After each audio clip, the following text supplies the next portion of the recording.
les réseaux sociaux, les écoles ou tout autre cadre éducatif est passible de poursuite. Les enseignants, éducateurs ou professionnels utilisant leur plateforme ou leur fonction pour promouvoir ou légitimer l'idéologie LGBTQ+, seront soumis à des sanctions administratives et pénales. léegi. man sénégalais yëpp laay waxal. sénégalais laay waxal quoi. lii. gis nga benn lii. lii maa ngi ko dugal man. maa ngi ko dugal le 5 février 2025. adressé ko tous les députés courrier. def ko yu baree bari. adressé ko courrier député bu nekk jébbal leen ko. te combat bi dama la wax combat bii nii combat bii ah. dama bëgg sénégalais yi xam ni man lañ ci fekk si man. ku jug ci combat bi man nga ci fekk si. mais Karim xam nga ma jaaxal. waaw. yow li ma lire nii ci article 4 bi ak article 5 bi ci sanction bi. article 4 bi ñeel interdiction de la promotion de l'idéologie LGBTQ+. 5 bi nekk sanction yi. est-ce que xam nga lu nu mel dafa méngoo wala boog am na ay similitude ak li nga xamante ni moo di sanction yi annoncé pour non lii man maa njëkk man lii xam naa ne ñoom lii am na lu ñu jël si lii. waaw c'est-à-dire mais non problème mooy dafa am benn nuance bu ci nekk mooy entre durcissement bi ak criminalisation. non je veux dire par là. non est-ce que lu ni mel expliqué wul tey jii. le fait est que ONG Jamra. ak ànd sàmm jikko yi ànd ci li nga xamante ne moo durcissement parce que je veux dire par là yow li nga xaatim ni bind ko yow si li nga xam moo di sa proposition de loi. ñeel tamit xëy na ñoom mat lii parce que lii roguma seen bopp ñoom li nga xaatimoon en tout cas yow suma sukkandikoo ci sa article 4. bi ñeel interdiction promotion de l'idéologie LGBTQ+. ak li nga xamante ni moo di article 5 mais maa ngi koy lire ni ma tiim ko ci li nga xamante ni moo di sanction yi annoncé tey à l'Assemblée nationale. kon kay benn la war nga ci war a mën a am satisfaction. dama la wax ne la sanction crime lu ñu criminalisé ak sanction lu ñu criminalisé wul bokkul délit lañ ko def te Macky Sall délit la ko defoon rek acte contre nature commis publiquement bi waxuñ si benn attention de acte contre nature commis publiquement waxuñ si. parce que yow Karim li nga wax ni ci interdiction bi ñoom fii def nañ ko ñu ne toute personne qui aura financé ou appuyé par quelque moyen que ce soit une personne, un groupement ou une activité en vue de promouvoir ou de magnifier l'homosexualité, la bisexualité, la transsexualité, la zoophilie, la nécrophilie ou toute autre pratique assimilée sera punie des peines prévues à l'alinéa 5 du présent article. te yow foofu si article 4 bi loolu ngeen bind fi ngeen toute personne, entité, organisation diffusant, publiant ou soutenant des contenus favorables au LGBTQ+, plus dans les médias, les réseaux sociaux, les écoles ou tout autre cadre éducatif est passible de poursuite. yéen a ko nuroo foofu. dama bëgg wax ne d'accord nga foofu xam nga am na fu ñu méngoo di contrôle mais dafa am différence bu nekk ci criminalisation. kon kay yéen a bokk wax. déedéet Penda dafa ndànk Penda bul jaxase bopp Sénégalais yi criminaliser ak durcissement bokkul dama bëgg mu leer parce que sanction au crime fii Sénégal peine de 5 la à 20 ans est-ce que dégg nga wax ju baax. Karim dégg naa ñoo bokk wax de. waaw non bëggul wax non Penda. yaa ma bëggul dégg. déedéet dégg naa xam nga lan laa bëgg wax. xam laa bëgg nga bàyyi ma yeggal li may wax. waa léegi waa mais ma waa lii ma la ko ñaan. non li nga wax da ngay répété waat. non xam nga ma lan laa bëgg wax. xam nga yow fii. peine yi yéen a ngi bëgg yéen sanction yi yéen a ngi yéen mesures yi yéen a ngi bëgg ñu appliquer ko ci buñ ko criminaliser ba noppi. right mais ñoom li ñu wax mooy. ñoom ci sanction yi kese la ñu yem maanaam ci li nga xamante ni moo di délit bi. ñoom ci délit bi lañ leen fekk si yéen ngeen bokk ak ñoom peine c'est-à-dire yéen buñ ko criminaliser woon nii lañ koy defee. déedéet buñ ko criminaliser dafa am moom laa la wax sànq rek laa la mën a di comprendre parce que le fait ñu criminaliser Sénégal dafa am lu mu taxawee ci crime mais peine ñii mënuñ criminaliser vol de bétail criminaliser vol de bétail sàcc xar ak ginaar ñu criminaliser ko bëgg bàyyi góor jigéen ñi duñ ko criminaliser. Aliou Ndiaye nee na donte ne criminaliser nañ ko amuñu ci benn satisfaction c'est-à-dire que l'histoire a montré que ni criminaliser benn affaire taxul ñu mën ko fàggandiku. xoolal peine criminaliser defuñu ko pour ñëpp bàyyi mbon day am ba àdduna di tukki mais ñu ragal protéger Sénégal dafa am loo xam ne daf ci nekk gis nga xam nga nee naa la modification xam nga lu guraaw xam nga ban pièce lañ tendre Sénégalais yi nii instant yi ci affaire loi bi nii mooy keneen mën na ñëw changer ko te ñun dañoo wax ci wàllu intangibilité bi buñ ko criminaliser verrouiller ko ñu def ko mu intangible même bu góor jigéen nekkoon président Sénégal te du mën a laal loi bi parce que suba àdduna mën na dox ba góor jigéen am doole Sénégal parce que mi ngi commencé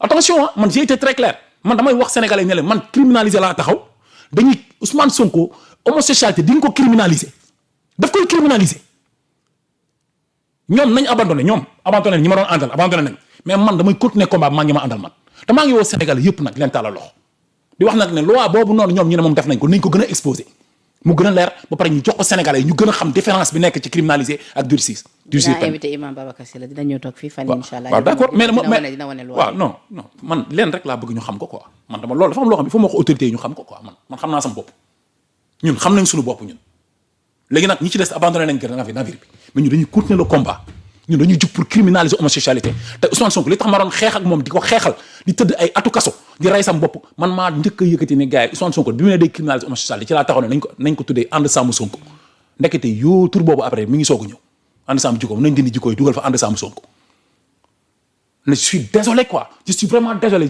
parce que dama xam ay nit yoo xam dañoo nekk foofu xam naa ni ils sont de bonne foi mais politique yi nax nañ leen quoi nax nañ leen. léegi ni ma la liiralee sa proposition de loi bi nga déposé à l'Assemblée nationale rappelé que ni jour boobu nga demee déposé ko après ci nga génnee noonu taxaw foofu. sa ba ñu arrêté nga ni waxal date bi le 5 février. le 5 février 2025. def na ñaata at def na 1 an. 1 an waaw 1 an il a fallu. toxala penn dafa am loo xam il faut ñu leeral ko Sénégal. ayca gis nga actuellement l'état du Sénégal coowal homosexuel yi moo tax ñu jug ne dañuy durcir peine bi on est d'accord coowal homosexuel yi.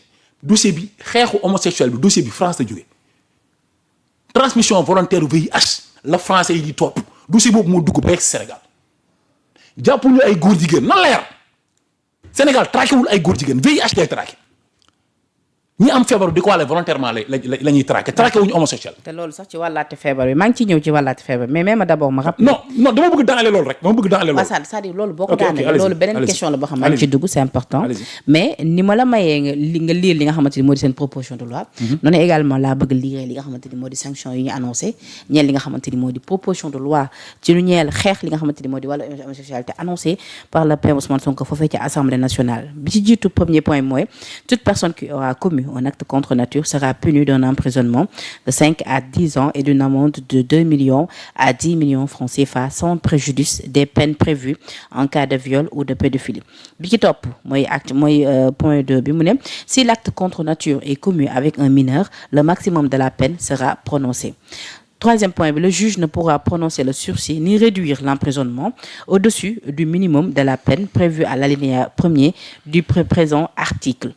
4. Constitue un acte contre nature tout acte sexuel ou à caractère sexuel entre deux personnes de même sexe, tout acte sexuel ou à caractère sexuel commis par une personne de l'un ou l'autre sexe sur un cadavre humain ou sur un animal. Fii lañ ko définir. Voilà. 5 bi, toute personne qui aura fait par l'un des moyens énoncés à l'article 248 du présent code l'apologie d'un acte visé à l'alinéa 3 du présent article sera puni d'un emprisonnement de 3 à 7 ans et d'une amende de 500 000 à 5 millions francs CFA. Léegi 5e point bi la ñu ñëw d'abord ci li nga xamante ni moo di 6e point bi mu ne toute personne qui aura financé ou appuyé par quelque moyen que ce soit bi lire naa ko léegi. jaruma ci ñëwaat yu ci bëri nga xam ne lii yëpp si suñu texte yi lañ ko jëlee mais. waaw mais am na solo kon. Penda man waxuma. kon li ngeen bëgg defal nañ leen ko déedéet Penda attention criminaliser. moo tax ànd sàmm jikko yi bëgg ci. Penda lu tax ànd sàmm jikko yi di bëgg ci. parce que li ngeen bëggoon dañ leen ko defaral. Penda lu tax ànd sàmm jikko yi war a ànd ci durcissement bi li ngeen bëggoon defal nañ leen ko léegi lu tax ñu dindi criminalisation def durcissement comme benn la.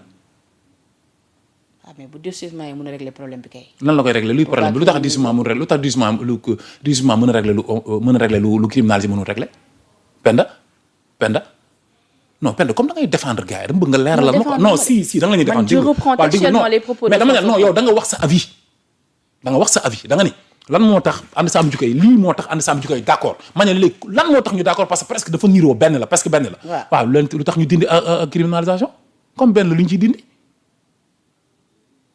c'est au Sénégal de réfléchir comme benn la peine lan lañ siy dindi.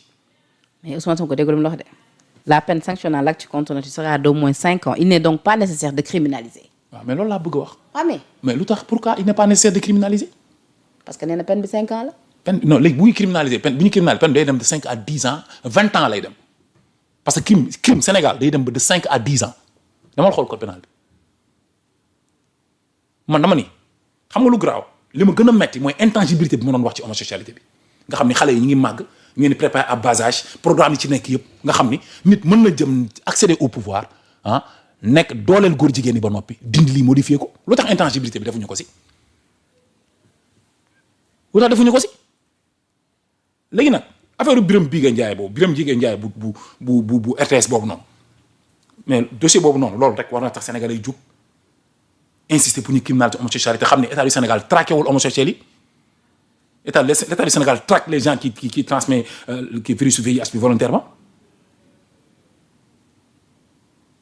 dossier ñii dañoo yaakaar ni gars yi góor jigéen la ñuy jàpp ni jàppuñu ay góor jigéen de ñii wàllaate feebar bi te tey ko la ñuy jàpp ñii wàllaate feebar bi te tey ko la ñuy jàpp moo tax man damay woo tous les Sénégalais à se mobiliser lii nii ñuy wax nii lii ñuy wax nii amul benn sens tey acte contre nature bu ñu la ci jàppul publiquement mënuñ laa téye.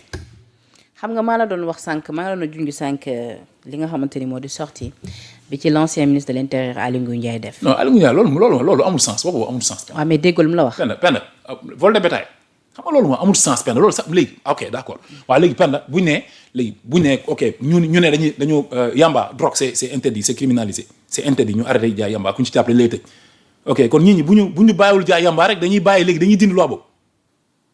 non parce que Aly Ngouille Ndiaye li mu wax. mais ça n'a pas de sens loolu man xoola. waaw xam nga expliqué li mu wax rek Aly Ngouille Ndiaye nee na. da nga koy waxaat expérience nee na expérience bi mu leen wan waaw d'accord waxaat rek ngay def di jël temps. waaw mais waxaat bu bëri wax nee na expérience li mu wane mooy.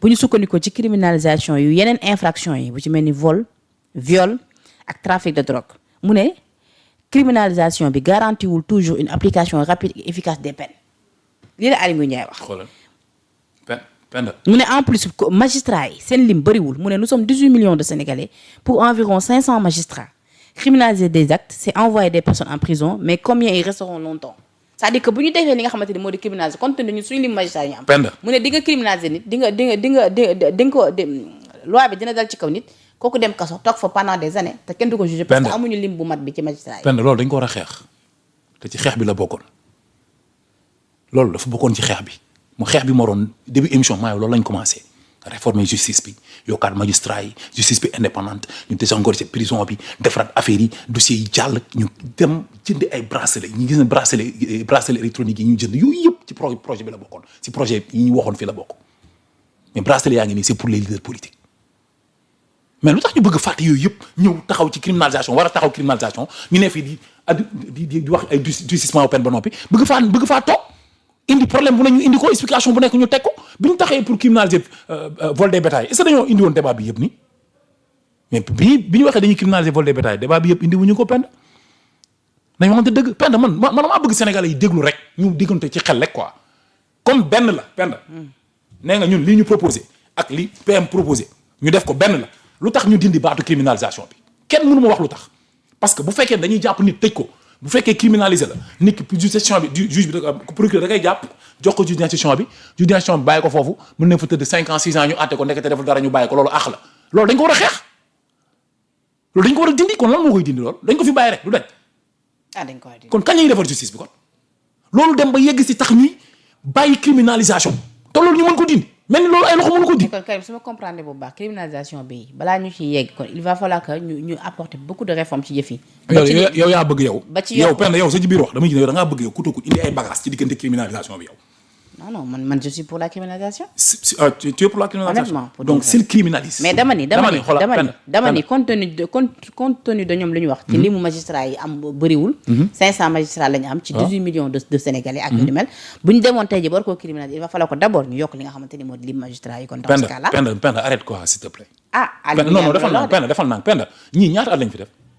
2 ans lañ ñii lan lañ fi waxoon yëpp ci justice bi ñii bi ñu toogee woote wu ñu ay assises fi réforme yi lan la ñu waxoon dañ koy def président waxuñu day bàyyi di siège au conseil de la magistrature ñii waxuñu dañuy def ay réforme ci justice bi waxuñu dañuy fexe ba procureur ba pouvoir procureur ñu wàññi ko waxuñu dañuy fexe ba juge siège yi moom seen bopp juge yi moom seen bopp justice yi moom boppam buñ ko defoon problème bi dina fi am du mënuñu làqatu si loolu de c'est-à-dire ñoom ñoo bàyyi li leen waroon ati di daw ba am pression bu am ci affaire homosexuelle ak ay feebar yu tasaaroo ñu ñëw ne loolu moo tax wu yaayoo ñu yëkkati ne dañuy dugal dañuy durcir ay peine ci affaire criminalisation mais loolu mënul nekk alibi Penda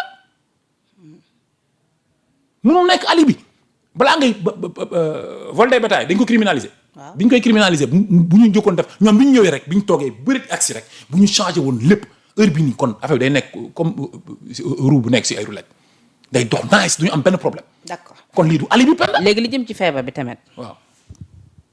le premier ministre nee na transmission volontaire du VIH mu ne c'est inacceptable de publier les bulletins de santé des gens. xam nga benn. nee na tamit homosexualité Ceux qui dénoncent sans en apporter la preuve seront punis d'une peine d'emprisonnement de